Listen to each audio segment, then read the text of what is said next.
ফেনী সদরের শস্যদিতে এজমালিকীয় জায়গায় পানি নিষ্কাশনের ড্রেন নির্মাণে বাধা দেওয়ার অভিযোগ উঠেছে প্রতিবেশীর বিরুদ্ধে। ঘটনাটি ঘটেছে ইউনিয়নের উত্তর জাহানপুর হাজী বালাগাতুল্লাহ ভূঁইয়া বাড়িতে। ওই বাড়িতেই বালাগাতুল্লাহর 7 সন্তানের ওয়ারিশগণ হিস্যাহারে বসবাস করে আসছেন।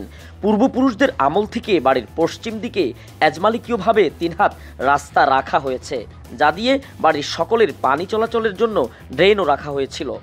কিন্তু একই বাড়ির মৃত আব্দুল ওয়াহাব মাস্টারের ছেলে রবিউল হক লিটন ও এনামুল হক রানা সেই পানি নিষ্কাশনের ড্রেনটি বন্ধ করে দেয়। ফলে বাড়ির অন্যান্য পরিবারগুলো বর্ষা মৌসুমে পানি নিষ্কাশনে ভোগান্তি পোহাতে হয়।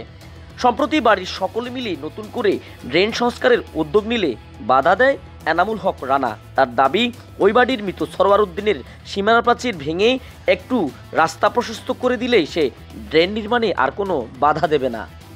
আমরা তো প্রথম অবস্থা আমরা ড্রেনে কোনো বাধা দিই নাই। উনি আমাদের রাস্তার মধ্যে চলাচলের রাস্তার মধ্যে পানি ছাড়িয়ে দিত, প্রায় সময় পানি ছাড়িয়ে দিত। এলাকার মুরব্বীর করে আমি দেখাইছি, তারা উনি ওগুলো মানতে রাজি না।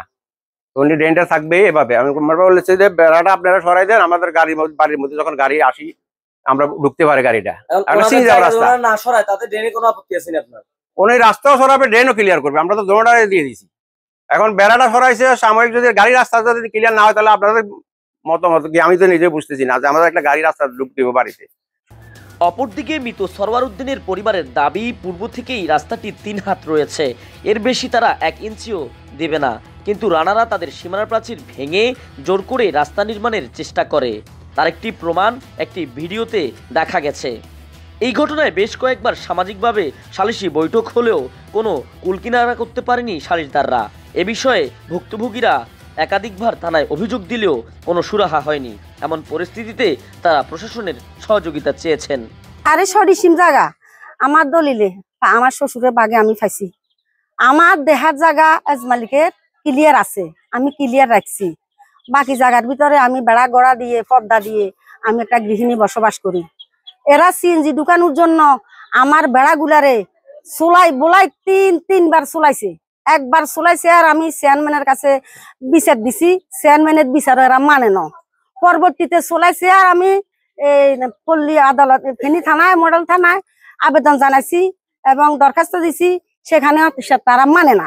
আবার পুনরায় আমার বেড়াগোড়া সব আবার চলাই এলাইছে। আমার দাবি হলো আমার ন্যায্য জায়গাটা আমারে বুঝে দেওয়া এবং যে এজমালিকের জায়গাটা আমার কাছেও 3 হাত জায়গা দাও, 1.5 হাত জায়গা আমি দাও না আছি, সমান বিস্কানে 4 ভাগ করি আমার থেকে 1.5 জায়গা এজমালিকের বুঝে নিব, বাদ বাকি জায়গাটা আমারে ওয়াল করি যেন পর্দা করি যেন প্রশাসন দে। ড্রেনটা হচ্ছে যে সরকারি জায়গা, আমার দাদা রাখি গেছে, সবাই ব্যবহার করবে। এখন ড্রেনটাতে কোনো সমস্যা না, ড্রেনের অপোজিটে আমাদের নিজস্ব জায়গা। এখন ওনারা শারীরিক এবং মানসিক ভাবে আমাদেরকে নির্যাতন করতেছে, আমাদের ন্যায্য জায়গাটা এদেরকে হাঁটার জন্য দেওয়ার জন্য, গাড়ি ঢুকানোর জন্য।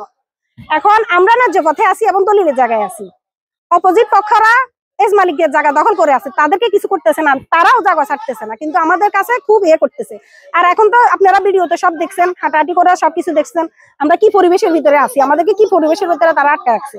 আমাদের বাচ্চা কাচ্চা বাইর হলে এখানে আমার একটা ভাইহুত এই পানিতে অসুস্থ হয়ে আমরা চিটাং শহর পর্যন্ত নিচ্ছি আমার ভাইহুতকে। আমার দাবি হচ্ছে যে এটা ন্যায্য এবং সুস্থ একটা বিচার।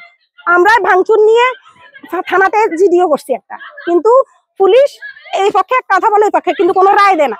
সরজমিনে গিয়ে দেখা যায় মৃত সরওয়ার উদ্দিনের পরিবার দখল সূত্রে তাদের জায়গাতেই আছে। তাদের দাবি, ছেড়ে দেওয়ার মতো অবশিষ্ট কোনো জায়গা তাদের কাছে নেই। পাশেই প্রতিবেশী রাস্তা দখল করে ঘর নির্মাণ করায় মূলত প্রতিবেশীদের সাথে দেখা দিয়েছে এই বিরোধ। তানভীর চৌধুরী, অনুসন্ধান 24, ফেনী।